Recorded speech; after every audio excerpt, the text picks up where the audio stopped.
Hello, hello, hello, welcome back to Hunter Tuned. Today I'm out at the shop and I wanted to put my Honda Grom on the dyno, the one we just did the Fuel Tech FT450 on. So I brought it out to the shop and wanted to put it on the dyno and just try to get some stuff tuned and yeah, just figure out what we can do to get this thing to run a little bit better.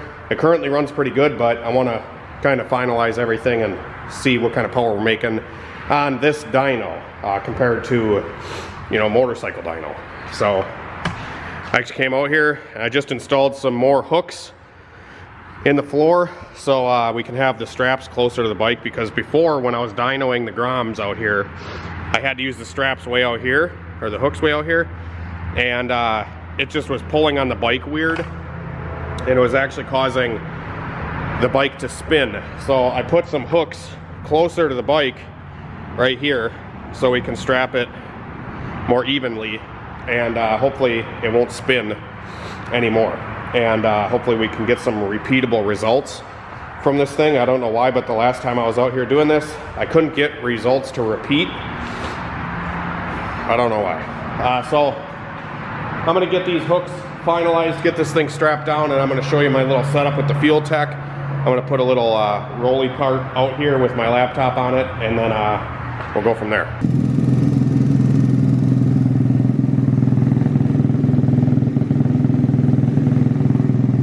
So I got the bike on the dyno, and I'm gonna start by just riding it, and I'm gonna take a data log and see if it's gonna spin or not, and then we'll actually hook the dyno up and see power. But I want to get a fuel data log quick and see where the fuel is, so I'm gonna do that quick.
Alright guys, so that went pretty well.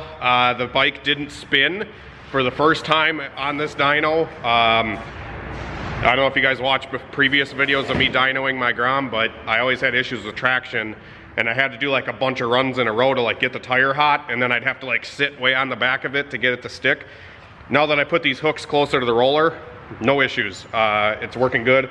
And I just did a second gear run, and it seemed like the dyno was loaded almost perfectly. So we're just gonna go over the data log here. So I took a data log, and I'm mainly just trying to get the wide open stuff figured out. So here you can see our TPS went up, and then this is our RPM chart and our wideband right here. So we're gonna try to adjust the fuel a little bit and go from there. So that run, I mean, just for example, I'm gonna show you on the data log for the Fuel Tech here. All right, so like right here, we're at like a 12, what is that, like a 1226 air fuel. And then in here, we're at 12.9, 13.4, 13.3, 12.8, 13.5, 13.1, 13.2. So we're in the ballpark, but I want to get this air fuel a lot smoother. And how I'm going to do that is I'm going to go into the Fuel Tech here, and I'm going to disable a lot of this stuff over here. Focus. Okay, so like we don't have a map sensor, so we don't need to log that. We don't need to log our target because we're not on closed loop right now. We don't need closed loop. We just need O2 general. We don't need two-step. We just need TPS, RPM, and air fuel. That's what we're trying to focus on right now. So I'm gonna do that. Then I'm gonna right click out on the map here, and I'm gonna go to, is that it? Log options? and then we'll go to our O2 general right here, and we're gonna change the minimum and maximum value for the air fuel. So we're gonna set our minimum at like 10 and our maximum at 20.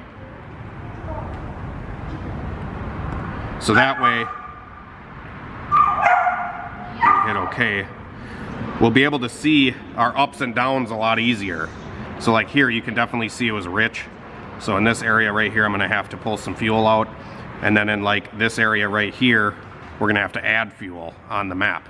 So on Fuel Tech, you can go to your fuel table overlay, and wherever you are on the log, it's gonna show you where you are on the map. So like if we click right here, you can see that the little cursor is right there, the little circle. So that's the cell that we'll have to adjust to change that fuel. One thing with this bike is I have been playing around with the fuel map quite a bit, to be honest, but it almost seems like the O2 sensor is a little bit delayed. So like whatever cell it's saying is rich is actually the cell after or before, because this is a single cylinder engine and the air fuel isn't exactly at that spot at that time, the way that the engine pulses go through and where the O2 sensor is and stuff. So I'm gonna try to just get this as best as I can, and hopefully this bike will run a little bit better. And then I'm going to set the dyno up and see what kind of power it makes on the dyno com instead of a motorcycle dyno jet. I have an appointment actually next week on a motorcycle dyno jet, so I'm gonna try to get this thing as dialed as I can before that. That way we can compare numbers back to back, and that'd be kind of cool, I think. All right, guys, so I actually did a run off camera. I got a cooling fan in front of this thing because the big 210 gets a little hot if you don't have a fan in front of it, especially. So I got the fan in front of it, and I took another data log. I adjusted a little bit of fuel stuff. I'm gonna look that over. And I actually recorded a run, and I'm stoked that this thing is actually working good now, and I'm getting repeatable results. Or I don't know if I'm getting repeatable results, but this is believable results, and just shows that this dyno is accurate. So this bike we put on a motorcycle dyno a couple weeks ago, and I had some stuff wrong with the bike. I had the wrong intake on it and some stuff like that, so I was getting a wavy power curve up top, and I might insert a picture of how it looked on a dyno jet. And the bike made like 28.4 horsepower or something like that, almost 29 horse. Since then, I added an intake boot, because the length of the intake actually makes a big difference on these bikes with power and how they come in and stuff like that. So I added the intake boot, and I also put an adjustable cam gear on it. I have the cam gear set pretty much at stock right now, or it's very close to stock. It's within a half a degree or so of stock. And yeah, and then I played with the fuel a lot more than we did on the dyno. When we were on the dyno, the bike was running closed loop, and it was adjusting a lot, and it just wasn't running that great. But since then, I've gotten it dialed in a lot closer, and currently the first pull I did recording here made 30.08 horsepower, and I think we can improve on this. So I'm gonna try to do another run right now and try to back this up. I might do a small fuel change and just see what it does to the curve. And I want to see, like, I'll just adjust like one spot of the fuel. I'm not going to adjust everywhere, but I want to make sure that I can put down repeatable results, because if you can't repeat on the dyno, tuning is, you're just, you know, pissing in the wind. You have to have repeatable results, and I wasn't able to get that with this thing until I added these straps like this. So I think that's a big thing, is getting the thing strapped down good to get repeatable results. So we are going to look over the data log here once more. I'll compare the last data log to this one and see how they look. Hopefully you guys can see the screen okay. It's kind of tough with the sun. So here is our current log that I just did. This is the one before. So you can definitely see that I brought this area up, I brought this area down. So if we look side by side here, it is quite a bit smoother. So I'm just gonna nitpick a little bit more. I might just adjust like this spot right here and try to bring it down or smoothen it out. Maybe this spot, and try to maybe bring this spot down a little bit too. So I'm gonna do that, load the tune in, and then we'll do another dyno run.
Alright guys, so that run, we did pick up some power pretty much throughout the power curve. I adjusted the fuel map a little bit more and it seemed to like it. You can see in the mid-range it picked up power. Up top it didn't. I don't know why it didn't up top. I feel like I spun it farther that time, but it registered lower. So I don't know why that is. Alright, so I just pulled up the log and the fuel is a lot closer. You can see here I fixed up top for sure. This is the prior run. There's a bunch of ups and downs there. And it's quite a bit smoother. There's still an up here, so I'm gonna have to richen this area up. But up top it's great. Up top before it went lean for a second. You can see that. So I'm gonna do another little fuel change and then try to back that run up again. The weird thing is, I revved the bike, I wanna say like 11,400 or something like that. And the dyno registered lower RPM for some reason. I have this set up based off of speed. So I have the RPM synced to the roller. And the last run that I did, you can see that it went faster if we do results versus speed. So this is results versus roller RPM, which is, I synced it to the engine RPM, so it should sync RPM wise there. And it's close, but it's not perfect. And you can see that we gained pretty much everywhere. The bike was cooler too. If the bike was hot, it might have lost that power, but like in the mid-range there, we gained about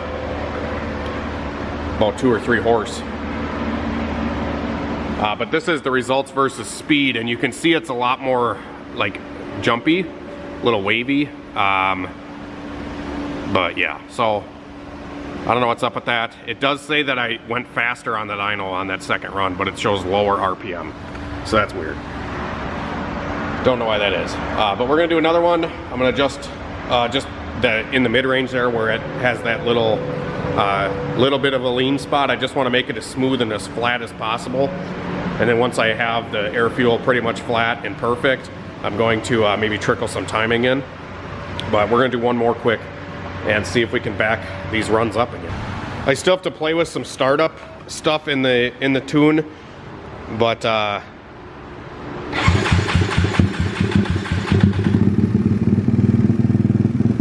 it starts okay, but it's not great. And when it's cold, it really doesn't start that great. So I'm gonna warm it up. Try to do the same temperature as I did the last run, because I don't know how much temperature has an effect on these things on the dyno.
Alright guys, so I've been able to repeat a bunch of times, making 30, 31 horsepower. The best so far is 31.59. A couple runs before that was 31.4, 30.9. So it's all right in that 30, 31 horsepower range. So we have a pretty good idea. So now I have the fuel pretty dialed in. I'm going to show you the fuel data log quick. There's my fuel map. We go to our data log here. You can see it's pretty smooth. This is a very restricted log, so the fluctuation is like 0.2 all in here. So it's like 13.0, 12.8, 13.2, 12.8, 13, 12.7, 12.8. So I have the fuel dialed in. I even richened this section up a little bit more. That's kind of right where the bike really starts coming into power. So I have to richen this section quite a bit, which is like 7,000 to 9,500 or so. So I richened that section up a little bit more, and what I did is I actually added 2 degrees of timing, which will put our overall timing right around 32 degrees.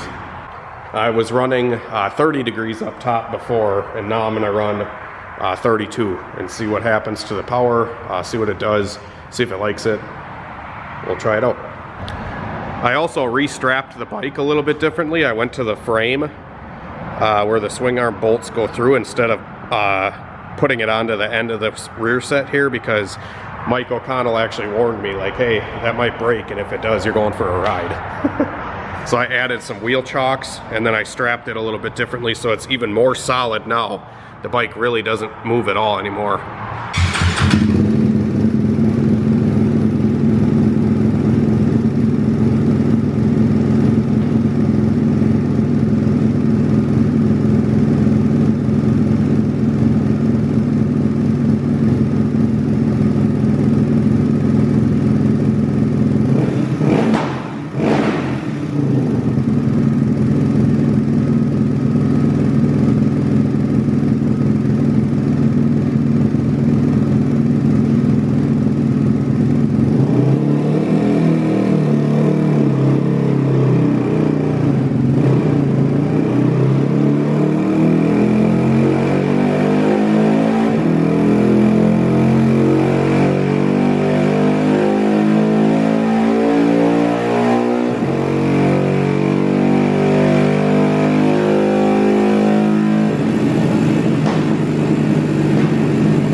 Alright guys, I'm going to do one last run. What I've learned is I put 2 degrees of timing in it, and it did make more power, but it only made more power below, I want to say, like 10,000 RPM or 10.5. You can see kind of where it picked up and where it hated it.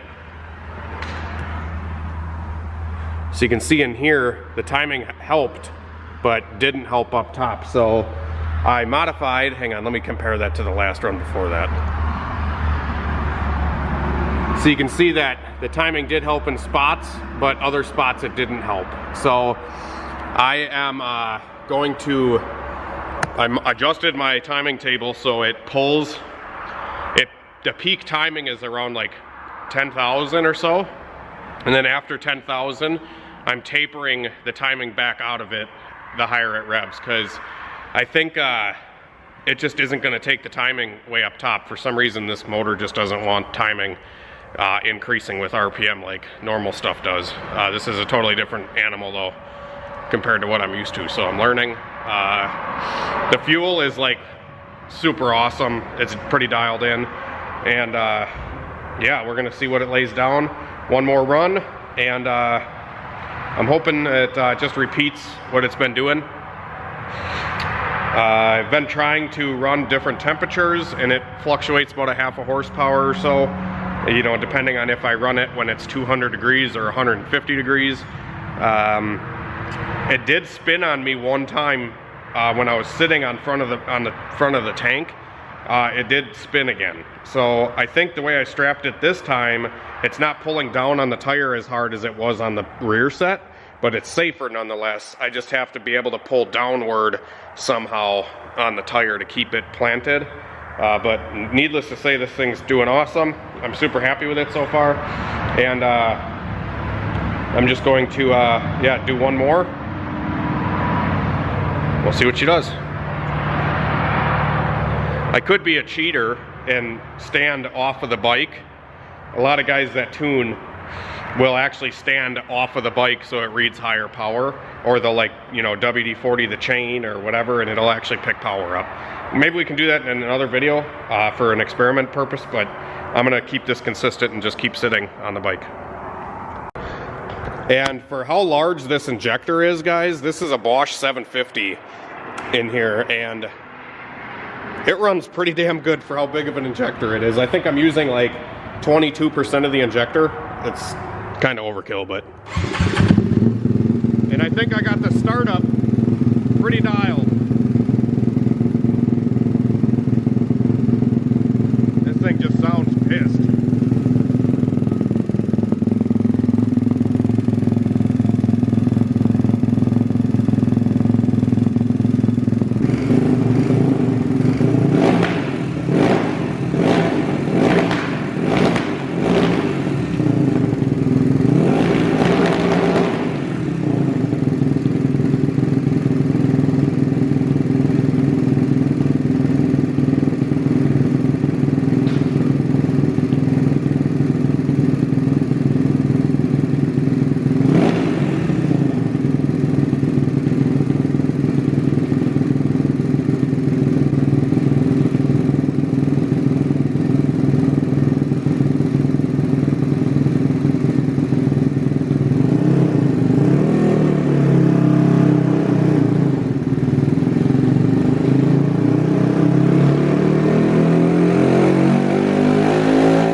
Alright guys, so I have still been playing around with ignition timing. It's just a little, I don't know if it's quite